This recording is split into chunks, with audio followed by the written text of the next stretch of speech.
The Japanese Imperial Army has created a new beast to be scared of on the battlefield, the Type 71 Tier 10 Tech Tree Heavy Tank. The Type 71 grabs attributes of other heavies and improves upon them. It grabs the frontal armor of an IS-4. The upper plate is over 300 millimeters thick, meaning that almost no standard ammunition can actually penetrate it. The lower plate is upwards of 270 millimeters thick, meaning that if you actually angle it correctly, you will get a lot of bounces on it. The side armor is very troll, very thick because it's all spaced, and even the turret is insane for getting a lot of bounces. The tank is very fast, having a top speed of 40 kilometers per hour, and if you're running it with the improved suspension, it has a traverse speed of 46 degrees a second and a power to weight ratio of over 20. The Type 71 is definitely going to be a dominant tank on the battlefield and one that you should look very much out for. In today's video, I'll be doing a full down review and letting you know everything you're going to need to on the new Tier 10 Heavy. Let's start off talking about the statistics of the Type 71. This is one of the only tanks in the game that changing your equipment on actually drastically changes your playstyle. Let's start off with the gun statistics. It has a 3.7 second aiming time with 0.344 dispersion. Not great aiming time and not great dispersion, but not bad either. This tank is actually fairly accurate on the move, which means you can snap a lot of shells, and it's very similar to what I would say is an IS-4's gun on handling statistics, so not bad at all, but you will definitely have to aim in for a little bit on further ranged shots. When it comes to its damage per minute, sitting at 2400 if you are running calibrated, and if you're running gun rammer, upwards of 2600. So very similar to other Tier 10 heavies in the class, like the IS-4, the IS-7, or the 60 TP. Not great DPM, not bad. Penetration, 268, is about stock standard, what you'd find for a Tier 10 heavy, and when it comes to the penetration, also pretty decent at 363. It seems to be the new norm, as that's the same the 60 TP has, and it's enough to butter through most frontal armor you will be dealing with. Average damage is a bit lower compared to other heavies, especially the newer ones, but 400 is plenty, as your reload is a lot quicker than other heavies that have bigger alpha, so you can easily get 2 or sometimes even 3 shells into your opponents where they only hit you once. When it comes to gun depression, this is where the tank gets interesting. It has 6 degrees with the equipment I'm running, but if you're running the improved vertical stabilizer, you can get upwards of 9 degrees of gun depression, which is great. I mean, if you're working on a ridgeline and you're a player that specifically loves haul-down tanks, then you can turn it into a haul-down vehicle. But if you're me, then I run improved suspension. Now, the reason is because of the insane terrain crossing capacity buffs, 50% to crossing roads, ground, and water. Now, to show you how much of a difference that makes, on power to weight, normally this tank's power to weight is 17.2. That's what it is base. You're going to see just how much the power to weight gets better. It goes to 22.43 on hard terrain, which is roads, and on any grass or any sand, it's 20.63. The power to weight on this tank is about the same as Tier 10 mediums like the 121 and the 62A, and this is a heavy, so very, very insane on its power to weight. It's the best heavy for Tier 10 power to weight if you're running the improved suspension. Compared to improved vertical stabilization, you can see your power to weight goes down to 14.95. It's a massive difference. Same for traverse speed. You gain 15 degrees a second from 30 to 46. So I would personally suggest from running the vehicle that you should be running the traverse speed and the overall acceleration. It lets you get into battle much faster, and it just makes you feel so much more dominant on the battlefield. Now, there's a lot of people out there that think the gun depression is more important, and there's one very easy example to explain why it's not. Your armor is very effective when it's angled, but when it's angled, other weak spots appear. So if you turn the tank to the side, your corner cutout becomes a weak spot. When you turn it frontally, your lower plate or upper plate becomes a weak spot. If you have 50 degrees of traverse speed, you have the amazing ability to just wiggle the tank faster than anybody can even aim half the time. You're going to see the first replay I'm going to show you how ridiculous this tank can turn and just cause people to have no clue where to aim on the armor profile. And speaking of the armor profile, why don't we take a look at it? The tank aiming at the Type 71 is a 60 TP using calibrated shells with AP ammunition loaded. And as you can see, the entire upper plate is a non-penetration. Over 270 millimeters of effective armor. Yeah, you're not going to pen the upper plate. And if you just slightly angle the tank like this, then your upper plate's over 280, your side cutouts are 280. Yeah, this tank is a very hard vehicle to cut through with standard ammunition. No tier 10 heavy's really going to be able to do that unless you're in maybe a German super heavy and you're looking down on the armor, because when you're looking down, it does become quite easy to penetrate. Keep that in mind when you do face hug the tank. If you have enough gun depression, you can easily cut right through the upper plate. When it comes to weak spots, there's a couple. First of all, the turret ring is a weak spot. You can very easily cut through it, only about 204, 230 millimeters thick. Now, if your tank is tall, you're not going to be able to see that weak spot. And if your tank's very low down, like a T100 LT, you're also not going to be able to see the weak spot. It's really only visible in a face hug with very similar height tanks like IS-4s and IS-7s. But even then, if you stick your gun mantlet down into the weak spot and you try to block it with your gun, it actually does a very solid job. I've gotten a lot of bounces because of that. When it comes to the other weak spots, you got a lower plate, but here's the kicker about the lower plate. If you angle the tank correctly, watch the lower plate. Yep. That is ridiculous. Because the lower plate, as you can see, is at such a steep angle, you don't realize it. The lower plate from this angle looks quite flat. But when you actually take a look at the side, look at how steep the angle is. It goes from here all the way down to here. So if you angle the tank like this, it's actually an auto ricochet, so you have to load heat to pen it. And when loading heat, it's still 350 at this angle. The armor on the Type 71 is ridiculously troll. People think they can pen the lower plate or the upper plate, and if you're wiggling it with that ridiculous traverse speed, you can see how troll the armor becomes on all of the fronts. So yeah, be very, very careful when aiming at a Type 71. The only other weak spots are the hatch and the turret cheeks. As you can see, turret cheeks are quite weak. On flat grounds, yeah, they're only about 340 thick, and most tier 10s, apart from mediums, are going to have a payday if they're trying to shoot at the turret weak spots. As well, the hatch on the roof is quite weak. It's around 278 millimeters thick, but if you're using standard ammo, you will have a very hard time cutting through that hatch, especially if it's using the 6 degrees of gun depression. This becomes an auto ricochet. It becomes very hard to penetrate. Even the turret cheeks, as you can see, much, much harder to cut through. So the Type 71 is just an all-round amazing armor profile. Frontally, its armor is way stronger than it should be for how mobile it is with the improved suspension. Side armor-wise, it's great. You can see it's ridiculously thick, over 300 millimeters, even at an angle like this, which means you can literally hide your entire front and do it like this, and there you go. I mean, look at how that armor looks. It's insane if you're pulling around a corner like this. I've bounced a lot of shells on the front track wheel because of this here. Yeah, that exists. Be careful when shooting at the front track wheel because you might not pen it due to that stupid armor spot. I don't know why that exists, but it does.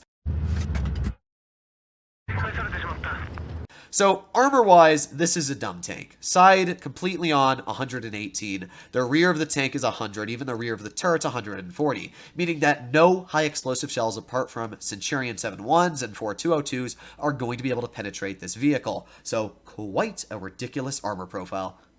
Now that we've gone over the armor profile, the statistics, and how I would suggest to run the vehicle, let's take a look at 2 Ace Tanker gameplays to see how the tank performs. Now this game here wasn't anything crazy, I only did around 3,000 damage, but it's the fact that I get away with playing like an absolute monkey. You're gonna see just how well the armor works, and I specifically did this so that I could showcase on video why this tank is insane. Now when you do play against a Type 71, you are going to have to be quite keen on noticing what equipment they're running, because Type 71s now have 2 different playstyles. You can either run a very mobile, aggressive heavy right in the front line, or a bit of a slower but still very aggressive hull down tank. You have to pay attention to see what the enemy is running, either a hull down vehicle or a mobile tank. That way you can see if you're driving yours, how aggressive you can push yours. You can see in this battle I'm playing very, very aggressive because I know that I have way more mobility. Look at how fast I'm able to get in the position. The M103 and K91 don't even have the opportunity to get out of spawn, and I've already made it here. I beat the 50B in the position. It is absolutely insane how fast this tank is. We've already blocked, by the way, 1,850 damage. Like, sure, I bled 600 hit points, but who cares? I've already done my job. I've absolutely stopped and bottlenecked the enemy team from doing anything, and because of that, this is already a win. I've stopped the enemy team from even getting out of their spawn. This is why the mobility is so important, is because you can use it to absolutely rampage and stop an enemy push. So we got the M103 over here. I was trying the Seafood poke, but he's not there, but that's all fine. We'll get a shell right into the lower plate, the K91. Watch the traverse speed on my tank. Look at me wiggling it. Like, it's so dumb. Alright, so already we've blocked 2,200 damage and dealt 1,200. We got the 60 TP, get a nice tracking shell into his tank. You can see I am backing up, making sure that it's a hard pen. And here I go again. I'm going to start wiggling this tank like crazy when he's looking at me. Watch how long this 60 takes to aim at me. Wiggling, wiggling, wiggling, wiggling, wiggling. He's still like, huh? Yeah, I did that. Oh, there you go. He finally pens it. I mean, it's just the amount of time it takes the enemy to aim at this vehicle is just insane. So now we're up to 2,800 damage blocked. Gonna wiggle it again. There you go. Nice 400 damage block from the M103. We got the 263. Shoot him in the track wheel. And there you go. Teammate finishes off the 263. We've blocked 3,200 damage in this battle. I mean, this is insane, and you can see the gun is fairly accurate. Like, it hits a lot of its shells, its dispersion is not bad. I had the 704 come up behind me, did not want to get shot by that, so instead, I'll push forwards, we'll deal with the M103 and the 60 TP. Here's the 60, nice shot into his tank. I still notice that that 704 trying to come up behind me, but honestly, at this point, I've got enough health to take a shot, so we get a bounce from the M103. Now we're up to 3,600 damage blocked, and let's get a finishing HE right into his vehicle. As I said, we didn't do anything crazy for damage, only 3,200, but did you see what we got away with? We blocked just about 4,000 damage. I mean, that's insane. 3,200 dealt. The next highest was 3,700 on our team. And again, we blocked 3,600 damage in total in this battle, which is absolutely insane. We got a mastery. I mean, this battle was basically like playing a 268 version 4, but with just an extra 800 hit points and more mobility. Like, actually insane. So let's get into one more game. In our second battle, we find ourselves stuck on Dynasty's Pearl. What does the enemy team have? They got a 60 TP, a Kranvong, a 907 Sheridan. Ooh, they also got a Type 71 all the way at the bottom down there, kind of hiding from me. And then for tank destroyers, they got a Grill and a 183. Okay, so they got a decent lineup. Nothing I'm super scared of, but I will say a good counter to this tank is the 60 TP. With that big alpha, definitely a very easy slap as well into the side of this tank, as it is such a large vehicle. But at the same time, because you got so much mobility, look at how aggressive I can be. Like, this 907 probably thought he was going to get into that base for free. Ah, that's a good one. No, you're going to get out of that base, and not for free either. Well, that's perfect already. 907 bleeds another chunk of damage. I don't know why he poked that one, to be real. So already, I know that their team's going to A side, so I'm just going to instantly push. There's the Grill spotted, so I'm going to turn my tank. Perfect. Get the bounce from him. Shoot. Ow. I don't even know what. Wow, that shell went into the building? Oh, wow, that shell just went nowhere. The new aiming system's a bit wonky for PC controls, I will say that. I'm going to have to try it on mobile. I'll have a video on that tonight. But when it comes to the aiming system, it's interesting is a good way to word it.